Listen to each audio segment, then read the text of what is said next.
तो मैं देख चुका हूँ स्ट्रेंजर थिंग्स सीज़न 5 के वॉल्यूम 1 को। एंड भाई मैंने इसको देखा और भाई ये क्या ही है।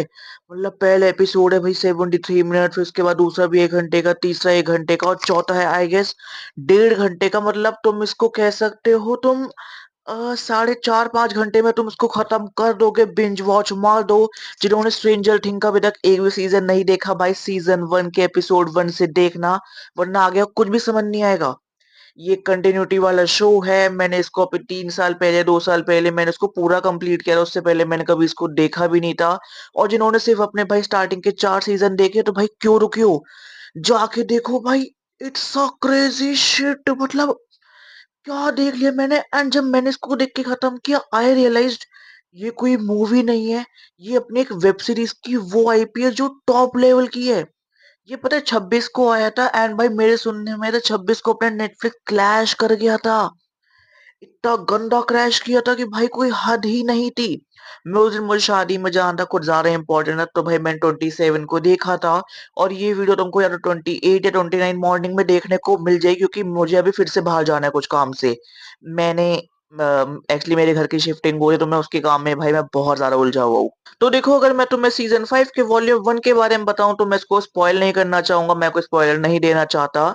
बट अगर मैं तुम्हें मोटा मोटा बताऊं कि भाई जहां से वो ऐसे बीच में दरारें आई थी, सारी रोड वगैरह टूट गई थी, बहुत बुरा अपना हॉकिंग्स का हाल हो गया था, तो भाई उसको अपनी गवर्नमेंट ने लोहे से कवर कर दिया है। लोहे के प्रॉपर्स को ऐसे ऊपर से कवर कर दिया भाई, वहां पे बच्चे आ रहे हैं, वो खेल रहे हैं। बट वो तो कवर हो चुका है कि अपना हॉकिंग अब पहले की तरह नहीं है, ऐसा बिल्कुल भी नहीं है। तो जो अपनी हॉकिंग की गवर्नमेंट है भाई, इन्होंने कह दिया कि भाई ये तो ऐसी अर्थक्वेक था, ये थोड़ा अर्थक्वेक मेजर आ गया तो ये हो गया, तो उन्होंने अर्थक्वेक के नाम पे इसको ऐसे कर दिया। तो अपने आधे लोग ऑलरेडी अपने हॉकिंग को छोड़ के जा चुके हैं, बाकी अपने हॉकिंग्स में ही रहते हैं। एंड जो अपना जो मेन जो वो ऐसे था वो हॉकिंग लाइब्रेरी, भाई वो अपने मिलिट्री का बेस बन चुका है। और वहीं से अपने अपसाइड डाउन जाने का रास्ता है, जहां से अपनी मिलिट्री अपसाइड डाउन में जा चुकी है। और एक मिलिट्री बेस सेटअप हो चुका है अपसाइड डाउन में। और ये जितनी भी सारी चीजें चल रही है, ये चल रही है 1987 में। और मुझे याद है वो 1983 में जब वो दिखाते कि भाई विल कैसे कैसे हुआ था, उसके बाद 1987 है। एंड फिर उसके बाद इसमें दिखाते हैं भाई, चाहे फिर वो अपने स्टीव हो या फिर उसके साथ जो वो काम करती है जिसका मैं नाम भूल गया, या फिर अपने भाई चंडाल चौकड़ी हुई जब अपने से स्कूल जा रहे हैं, हाई स्कूल जा रहे हैं बेसिकली। डस्टिन है, माइक है, ल्यूकस है, विल है। तो इन सबको जब तुम एज अ करेक्टर देखोगे ना कि भाई सीजन 1 में कितने छोटे से थे, कितने बच्चे से थे, कितने मासूम से थे, अब ये टीनेजर बन चुके हैं और ये हरामी ऐसे बन चुके हैं। मुझे याद है स्टीव है तो वो कॉल करता है यहाँ पे डस्टिन को, अरे यार डस्टिन मुझे ना तेरी हेल्प चाहिए। Dustin instead of helping him वो कहता है यार सुन, मैं तेरा यहाँ पे हर बार मदद नहीं कर सकता, तो अपनी चीजें खुद भी सॉल्व करना स्टार्ट कर दो, और वो कॉल काट देता है। मैंने कहा भाई बच्चे इतने बड़े हो गए, मेरा डस्टिन को मारने का मन किया। फिर उसके बाद भाई वो डस्टिन प्रॉपर वो कह रहा है कि भाई मैं तो अपने ईगो मैं तो ऐसे रहूंगा, फिर वो एक ऐसे ग्रुप से वो पंगे ले लेता है, वो उनसे पिटता है, फिर उसके बाद जैसे चीजें आगे प्रोसेस करती रहती है।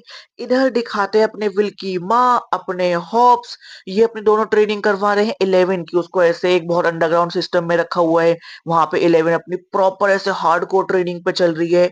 और इधर अपने यहाँ पे नैन्सी है, जोनाथन है, या फिर अपना स्टीव है, और ये अपने जितने भी सारे बच्चे हैं, तो ये अपनी मिलिट्री वाली चीजों के साथ ना अपने नॉर्मल लाइफ को यहाँ पे बहुत ज्यादा ऐसे करने की कोशिश कर रहे हैं, क्योंकि मिलिट्री ने इनके फोन नेटवर्क आना जाना हर चीज पे कंट्रोल कर रखा है बहुत ज्यादा। और फिर उसके बाद उसके बीच में एक आते हैं भाई, जैसे नैन्सी अपने बीच में आती है, अपना चाहे जोनाथन है या स्टीव है, वो एक अनसंग कंपटीशन में बदल जाता है।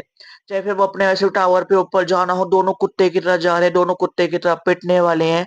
और जो नेथन ने जो भाई अपना वो रिंग वाला कांड किया है भाई, डेफिनेटली इसकी फील्डिंग सेट हो चुकी है, ये यहाँ से बहुत गंदा ठुकेगा अपने वॉल्यूम 2 में। इसके अलावा फिर जो अपने बाकी कैरेक्टर है, चाहे फिर वो अपनी वो लूकस की बहन हो, लूकस की एलेवर जो भी उसका नाम होता है, आई गेस वो थर्ड एपिसोड में आई है।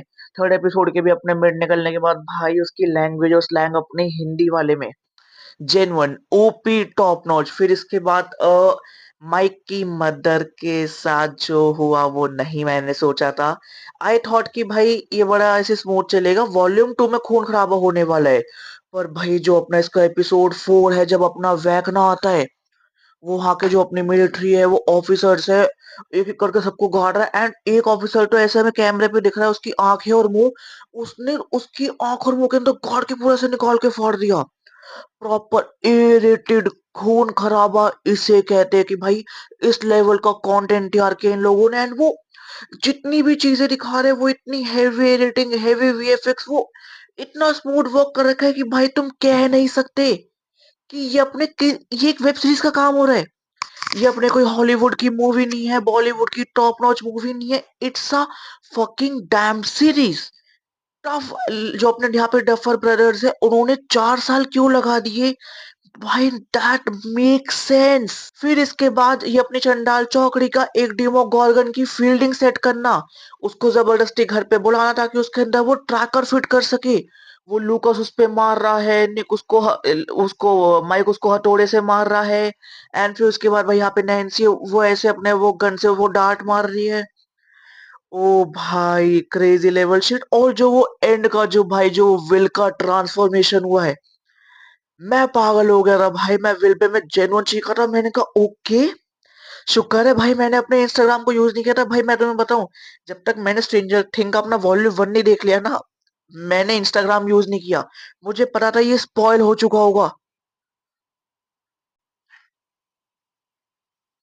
एंड मुझे नहीं पता भाई मेरी एक्साइटमेंट तुमने इससे पहले किसी और शो किसी और मूवी या वेब सीरीज में फील करी थी या नहीं की थी, बट भाई तुम इसको इसमें फील कर सकते हो। डैम भाई, इट इज टू गुड भाई, आई एक्चुअली लव्ड इट। तो गाइज यहीं पे खत्म होता है अपनी स्ट्रेंजर थिंग के वॉल्यूम 1 का रिव्यू।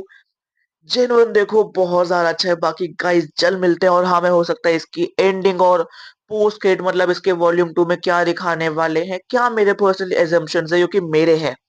थ्योरीज है, थ्योरीज बनी है, थ्योरीज पे बात होगी। बाकी गाइज जल्द मिलते हैं न्यू वीडियो के साथ। Bye bye guys.